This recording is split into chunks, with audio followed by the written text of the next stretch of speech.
بسم اللہ الرحمن الرحیم۔ میرا آج کا موضوع انسانی تخلیق کا مقصد، یعنی مقصد حیات کیا ہے انسان کا۔ تو رب العالمین ارشاد فرماتے ہیں وما خلقت الجن والانس الا لیعبدون، اور ہم نے جنوں اور انسانوں کو الا لیعبدون اپنی عبادت کے لیے پیدا کیا۔ عبادت کا مطلب صرف نماز، روزہ، حج، زکوٰۃ نہیں ہے، بلکہ کلی اطاعت ہے۔ زندگی کے ہر شعبہ جات میں اللہ تعالیٰ کی اطاعت، اطیعوا اللہ واطیعوا الرسول، اللہ رسول کی اطاعت کرو۔ جب اللہ رب العزت نے آدم علیہ السلام کو خلافت ارضی کا منصب عطا فرمایا اور فرشتوں کو حکم دیا کہ اس کو سجدہ کرو، فسجد الملائکۃ کلھم اجمعون، پس سجدہ کیا ملائکہ نے کل کے کل اجمعون جمع ہو کر، الا ابلیس، ابلیس کے استکبارہ، اس نے تکبر کیا، وکان من الکافرین، وہ کافروں میں سے ہو گیا۔ تو اللہ تعالیٰ نے اس سے پوچھا تھا ما منع کا، تجھے کس چیز نے منع کیا ان تسجدا، کہ تو سجدہ نہ کرے، لما خلقت بیدی، جسے میں نے اپنے ہاتھ سے بنایا۔ تو اس نے تکبر سے کیا کہا، کالا انا خیر منہ، کالا انا کا مطلب ہوتا ہے میں، خیر بہتر، میں بہتر ہوں، منہ اس سے، آدم علیہ السلام سے میں بہتر ہوں، خلقتا تو نے تخلیق کیا ہے، یعنی رب العالمین کو تسلیم کر رہا ہے کہ اسی نے مجھے تخلیق کیا ہے۔ خلقتا نی ہوتا ہے مجھے، خلقتا نی تو نے تخلیق کیا ہے، نی مجھے، یہ ابلیس کہہ رہا ہے۔ کسی نمرود، کسی فرعون، کسی قارون نے یہ نہیں کہا، وہ سارے کہتے ہیں کہ ہر چیز نے اللہ تعالیٰ نے پیدا کی، لیکن اصل مسئلہ ربوبیت کا ہے، اس پہ آ کے انکار کرتے ہیں۔ یہ تھرٹی دنیا میں جو وسائل ہیں یہ اپنی مرضی سے زندگی گزاریں گے۔ تو ابلیس نے بھی یہی کیا، جو سب کا ہیڈ ہے گمراہ کرنے والا انسانوں کو، وہ بھی یہی کہتا ہے خلقتانی، تو نے تخلیق کیا نہیں مجھے، من نار، آگ سے، خلقتہ، تو نے تخلیق کیا ہو اس کو، آدم علیہ السلام کو، من طین، مٹی سے، لہٰذا میں اس سے بہتر ہوں۔ خود ہی اپنا تکبر کیا، اپنے آپ کو بڑا ظاہر کیا۔ تو رب العالمین نے کہا فاخرج منہا، تو یہاں سے نکل جا، فإنک رجیم، اور تو بڑا مردود ہے، تو یہاں سے نکل جا۔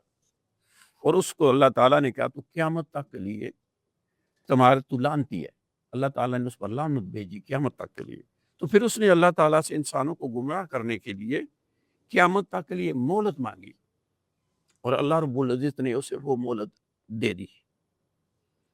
تو اس نے پھر آگے سے اللہ تعالیٰ سے کیا کہا، ابلیس نے، لا اقعدن، میں ضرور بیٹھوں گا۔ یہ عربی کا فعل مضارع کا وہ صیغہ جس میں شروع میں لام آتی ہے اور آخر میں نون مشدد آتا ہے، اس کو نون ثقیلہ کہتے ہیں۔ تو اس کا علماء اس کو معنی جانتے ہیں، لا اقعدن، میں ضرور بیٹھوں گا، 3 دفعہ اس میں تاکید کا مفہوم ہوتا ہے۔ لا اقعدن لاہم، ان کے لیے، ساری انسانیت کے لیے، صراط کا، جو تیرا راستہ ہے، مستقیم سیدھا جو تیرا راستہ ہے، تو میں ضرور ان کو گمراہ کرنے کے لیے تیرے راستے میں بیٹھوں گا۔ اور اس نے یہ بھی کہا کہ میں دائیں سے آؤں گا، بائیں سے آؤں گا، سامنے سے آؤں گا، پیچھے سے آؤں گا، یہ بھی ایک آیت میں ہے۔ تو اللہ ایک آیت میں اس نے یہ بھی کہا کالا فبعزتی کا، تیری عزت کی قسم، رب العالمین کی عزت کی بھی بات کر رہا ہے لیکن گمراہی کے مفہوم میں، کالا فبعزتی کا، تیری عزت کی قسم، لا اغوینہم، یہ پھر وہی صیغہ، لام اور نون آخر میں آتا ہے، لا اغوینہ، میں ضرور گمراہ کروں گا، ہم، ان کو، اجمعین، سب کو، ساری انسانیت کو میں گمراہ کروں گا، الا عبادہ کا، صرف تیرے بندے، عبادہ کا، صرف تیرے بندے، منہم، ان میں سے، مخلصین، جنہیں تو نے خالص کر لیا ہوگا، مخلص کر لیا ہوگا، جو تیرے خالص بندے ہوں گے، صرف وہی وہ گمراہی سے بچیں گے۔ اللہ رب العزت نے بھی اسی انداز میں فرمایا لمن تابع کا، جو تیری پیروی کرے گا، منہم، ان میں سے، لأملأن، یہ سارے اسی صیغہ، وہی صیغہ عربی کا استعمال ہو رہا ہے، اس میں بھی 3 دفعہ تاکید ہے، لأملأن، میں ضرور بھر دوں گا، جہنم کو، منکم، تم سے، اجمعین، جو تم سارے نافرمان ہوگے، ان سب کو میں جہنم سے بھر دوں گا۔ تو ابلیس کو اختیار کا کیا اختیار تھا؟ صرف وسوسے کا اختیار اللہ تعالیٰ نے اس کو دیا تھا۔ الذی یوسوس فی صدور الناس، الذی یوسوس جو وسوسہ ڈالتا ہے، فی صدور الناس، صدور سینوں میں، دلوں میں، ناس انسانوں کے دلوں میں جو وسوسہ ڈالتا ہے، من الجنات والناس، جنوں میں سے اور انسانوں میں سے۔ تو جنات میں سے ابلیس نے ہر انسان کے ساتھ ایک جن مقرر کیا ہوا ہے جو انسان کو وسوسے ڈالتا ہے، اس کو گمراہ کرتا ہے۔ جب بھی کوئی برا وسوسہ شدید آئے تو سمجھو کہ یہ ایک شیطان اس کے دلوں میں وسوسہ ڈال رہا ہے۔ تو حضور صلی اللہ علیہ وسلم سے پوچھا گیا، یا رسول اللہ، حضور نے فرمایا کہ ہر انسان کے ساتھ ایک جن ہوتا ہے جو اس کے برے وسوسے ڈالتا ہے۔ تو کسی صحابہ نے پوچھا، یا رسول اللہ آپ کے ساتھ بھی؟ آپ نے کہا ہاں میرے ساتھ بھی، لیکن میں نے اسے مومن کر لیا۔ تو ابلیس نے آدم علیہ السلام کو خلافت منصبی عطا کرنے پر احتراماً سجدہ نہ کر کے اللہ تعالیٰ کے حکم کی نافرمانی کی اور قیامت تک کے لیے انسانوں کو گمراہ کرنے کی مہلت مانگی جو اسے دے دی گئی، جس کے باعث انسانی زندگی حق و باطل کا مارکا قرار دے کر اسے سخت آزمائش قرار دے دیا گیا۔ ارشاد باری تعالیٰ، الذی خلق الموت والحیات لیبلوکم ایکم احسن عملا۔ اللہ تعالیٰ نے خالق الموت، اور موت والحیات اور زندگی پیدا کی ہے، لیبلوکم تاکہ تم سب کو آزمائے، کم جمع کا سی ہے، ساری انسانیت کو آزمائے، ایکم تم میں سے کون آسان عملا، تم میں سے آسن عمل کون کرتا ہے۔ آسن بھی سپرلیٹو ڈگری ہے کہ سب سے اچھا عمل کون کرتا ہے۔ تو سب سے زیادہ حق و باطل کی مارکا آرائی کا سامنا انبیاء کرام کو کرنا پڑا۔ ارشاد باری تعالیٰ، وحمت کل امہ، وحمت جھپٹ پڑی، کل امہ ہر امت، برسولہم اپنے رسولوں پر، لیاخذہ کہ ان کو پکڑ لیا جائے، گرفتار کر لیا جائے، وجادلوا بالباطل اور جھگڑا کیا باطل کے ساتھ، جھوٹے الزامات کے ساتھ۔ یہ قرآن مجید میں الفاظ آتے ہیں کذاب، انبیاء کو کذاب کہا کہ آپ جھوٹے ہیں، ان کو جھٹلایا کہ آپ جھوٹے ہیں۔ مجنون پاگل کہا گیا، ساحر جادوگر کہا گیا، شاعر کہا گیا۔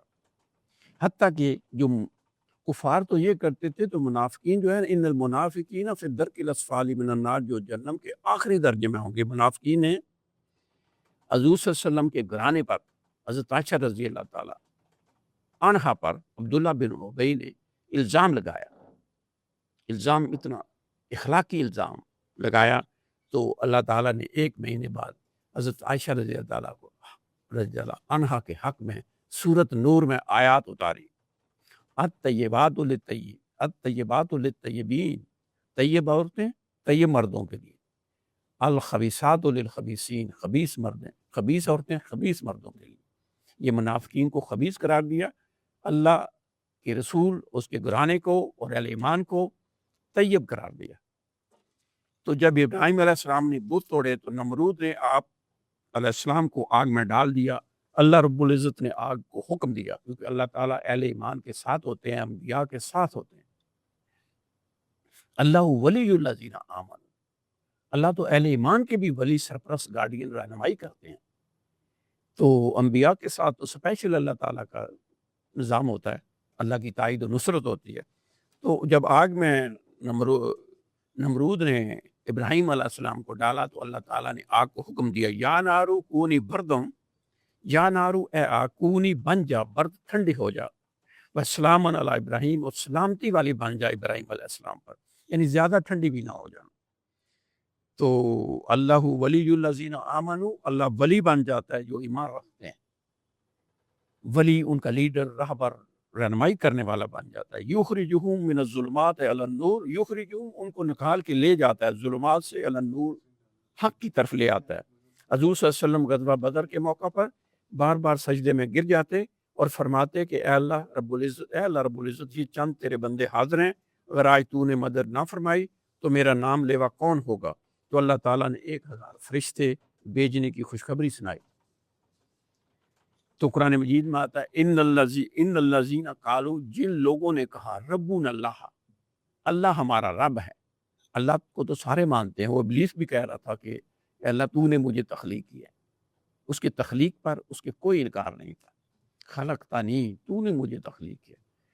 تو اصل ہے ربوبیت، اللہ کا نام، اللہ کو سب مانتے ہیں، رب ہونے کو چیلنج یہ کرتے ہیں نمرود، فرعون، یہ سارے اس کو ان الذین قالوا، جن لوگوں نے کہا ربنا اللہ، ربنا ہمارا رب اللہ ہے، ثم استقاموا، پھر اس پر ڈٹ کے استقامت اختیار کی، تتنزل علیہم الملائکہ، ان پر فرشتے اترتے ہیں، یہ اللہ تعالیٰ فرما رہے ہیں کہ ان پر فرشتے بھی میں اتارتا ہوں، یہ دل کے معاملات ہوتے ہیں۔